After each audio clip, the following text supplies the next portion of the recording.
अगर आप एफडी करना चाहते हैं तो आप उसी बैंक में एफडी करेंगे जहां पे आपको ज्यादा रेट ऑफ इंटरेस्ट मिल रहा है। तो आज के इस वीडियो में मैं आपको SBI that is state Bank of India और पंजाब नेशनल बैंक के एफडी रेट ऑफ इंटरेस्ट को कंपेयर करके बताऊंगी कि कौन से बैंक में आपको ज्यादा रेट ऑफ इंटरेस्ट दे रहे हैं। सबसे पहले मैं आपको एक साल के हिसाब से एफडी इंटरेस्ट रेट आपको बताऊंगी। सबसे पहले मैं आपको एक साल के एफडी रेट ऑफ इंटरेस्ट के बारे में बताऊंगी। बाद में मैं अगर आप एक साल से भी कम समय के लिए आप एफडी करना चाहते हैं तो आपको कितना रेट ऑफ इंटरेस्ट मिलेगा वो भी मैं आपको बताऊंगी। तो वीडियो को एंड तक देखिए ताकि आप खुद डिसाइड कर सकते हैं कि आपको कौन से बैंक में इन्वेस्ट करना चाहिए। तो सबसे पहले हम देखेंगे एक साल के FD interest rate that is comparison between Punjab National bank of state Bank of India में। अगर आप पंजाब नेशनल बैंक में इन्वेस्ट करेंगे तो एक साल के लिए आपको 6.30 और सीनियर सिटीजन्स को 6.80 मिलेगा। वहीं स्टेट बैंक ऑफ इंडिया में जनरल सिटीजन्स को 6.10 और सीनियर्स को 6.60% इंटरेस्ट मिल रहा है।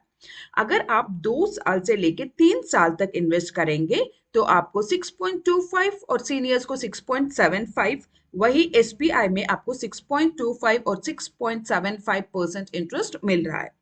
अगर आप 3 साल से लेके 5 साल तक अगर आप इन्वेस्ट करेंगे तो आपको 6.10 और सीनियर्स को 6.60 इन पीएनबी और एसबीआई में आपको 6.10 और 6.60 मिल रहा है।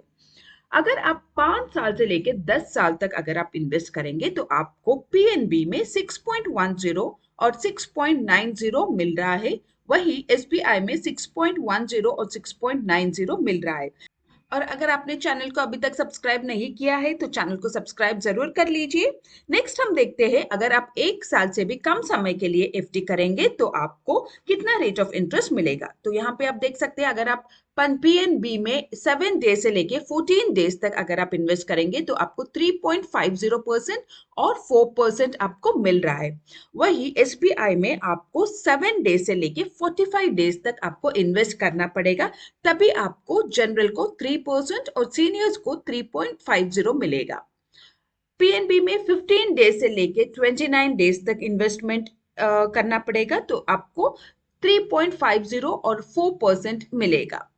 वही पीएनबी में 30 डेज से लेके 45 डेज तक अगर आप इन्वेस्ट करेंगे तो आपको 3.50 फॉर जनरल और सीनियर्स को 4% मिलेगा। पीएनबी में 46 डेज से लेके 90 डेज तक अगर आप इन्वेस्ट करेंगे तो आपको 4.50 और सीनियर्स को 5% मिल रहा है। वही अगर हम स्टेट बैंक ऑफ इंडिया में देखेंगे तो आपको ज्यादा टाइम पीरियड के लिए आपको इन्वेस्ट करना पड़ेगा। तो पीएनबी में 7 डे से 90 डेज तक के टाइम पीरियड आपको 4 ऑप्शंस अवेलेबल है। वही स्टेट बैंक ऑफ इंडिया में 7 डे से लेके 1 साल तक के ऑप्शंस अवेलेबल है।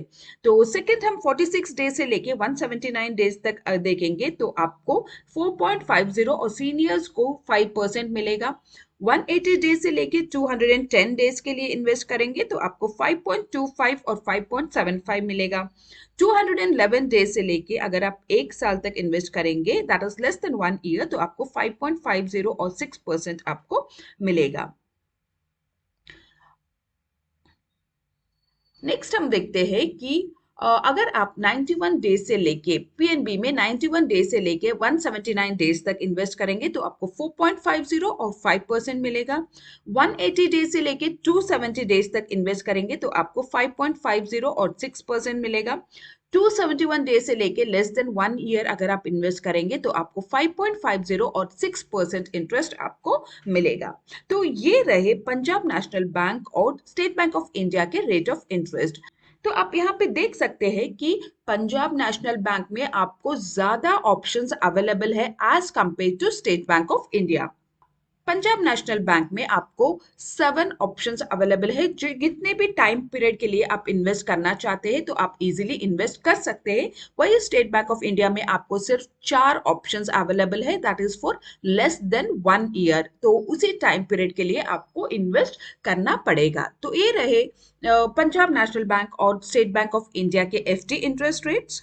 अब खुद ही डिसाइड कर सकते हैं कि आपको कौन से बैंक में और कितने टाइम पीरियड के लिए आपको इन्वेस्टमेंट करना है। और अगर आपने चैनल को सब्सक्राइब नहीं किया है तो चैनल को सब्सक्राइब जरूर कर लीजिए, क्योंकि मैं रेगुलरली जो भी लेटेस्ट अपडेट्स आते हैं मैं आपको इन्फॉर्म करती रहती हूँ। और ध्यान में रखिए, जब भी आप इन्वेस्ट करेंगे तो आपको पता रहना चाहिए कि कौन से महीने में आप इन्वेस्ट कर रहे हैं और मार्केट में कौन से बैंक में कितना एफडी इंटरेस्ट रेट चल रहा है। तो